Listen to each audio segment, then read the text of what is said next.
Hello guys, কি অবস্থা সবাই? কেমন আছেন? সবাই ভালোই আছেন? ফেসবুক পেজ পাপ্পু 2.0 বাসা থেকে সুন্দর করে ছেলের আমি বাজার যাবো, একটা দরকারি কাজ আছে। ছেলের একটা সুন্দর একটা জিনিস কিনে দিব, তার জন্য বাজার ফেলে তৈরি গেতেছি। এই আমাদের বাসা থেকে বাইরেতেছি, এই যে বাসা থেকে বাইরে পরে এখন দোকান বার যাবো, বাবারে কিছু খাওয়াইতে হইব। বলতেছে বাবা কিছু খাবো। আমার বাসায় অনেক সুন্দর সুন্দর একটা দোকান আছে, এই ছোটো একটা দোকান দেখেন। দোকানে আসলাম, খারাইলাম। এখন আগে একটা কন্ট্যাক্ট করা ছিল, আমি জানি আমার পোলা কী কী খায়। বাবা যদি না জানে ছেলে কী কী খায়, তারা কী কেমনি সম্ভব। পরে সুন্দর মতন আমার কালাবিটা সুন্দর রাস্তা, বাজারের রাস্তা। আমি ব্রান্ডার শহরে যাবো, তার জন্য রাস্তা পেলে হাঁটাতেছি। এই রাস্তাটা খুব সুন্দর, নিরিবিলি গুলির ভিতরে, মোটামুটি আবহাওয়া খুব সুন্দর, মোটামুটি ভালো লাগতেছে।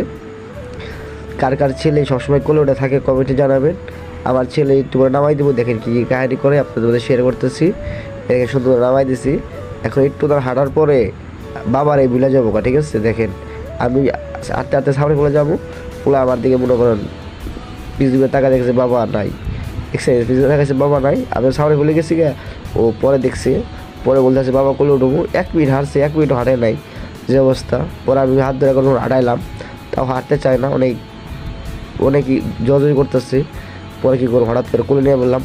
আবার গুড়ি গুড়ি বৃষ্টি করতেছে, রাস্তার অবস্থা একটু খারাপ। কেন? রাস্তার ভিতরে হালকা একটু পানি জমে রয়েছে।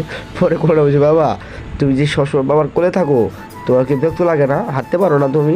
সুন্দর একটা জুতা মুতা কিনা দিচ্ছি, সুন্দর তুমি হাঁটপা উঠপা, আমারও ভালো লাগবো দেখে মুখে। পরে বলতেছে বাবা বৃষ্টি পরে পানি পরে। পরে সুন্দর সুন্দর বাজারের রাস্তা, আমাদের যে বাজার ফেলে গেতেছি।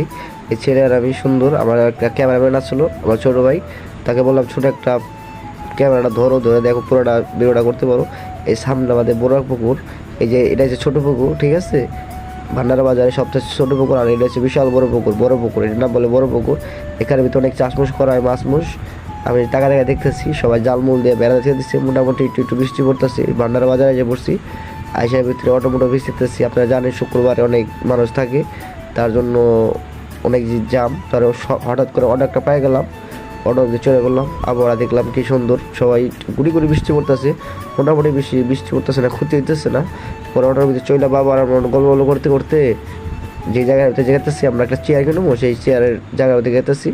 এক কোম্পানিতে চেয়ারটা কিনুম, তো চেয়ারটা RFL কোম্পানি চেয়ার কিনবো, তার জন্য গেতেছি। ছোটো বলার জন্য সুন্দর একটা চেয়ার কিনে দেবো, তার জন্য সুন্দর গেতেছি। দেখে দিচ্ছি, ঠিক আছে? এই দেখেন। আর ওই যে দেখছেন তেলে একটা সুন্দর একটা পাম্প, এই পাম্পের ভিতরে ভালো বেচা কিনি হয়। এটা বান্দারা শহরের ভিতরে পড়ছে, সুন্দর জায়গা, এরিয়াটা খুব সুন্দর। পরে সুন্দর একটা মোচার করলাম, আমাদের ভাড়া নিচ্ছে মাত্র 10 টাকা, ভীষণ সময় লাগে নাই। পরে বাসায় তাই চেয়ার মোটা সুন্দর করে ফিটিং করে বসাই দিলাম। ছেলে সুন্দর বসে খুশি। পরে কী করবো, পরে বাসায় এসে বসছি। বাসায় এসে আজকের মতো এই মতো ভিডিওটা আমি শেষ করতে পারতেছি। ভালো থাকবেন, নতুন ভিডিও আসবো।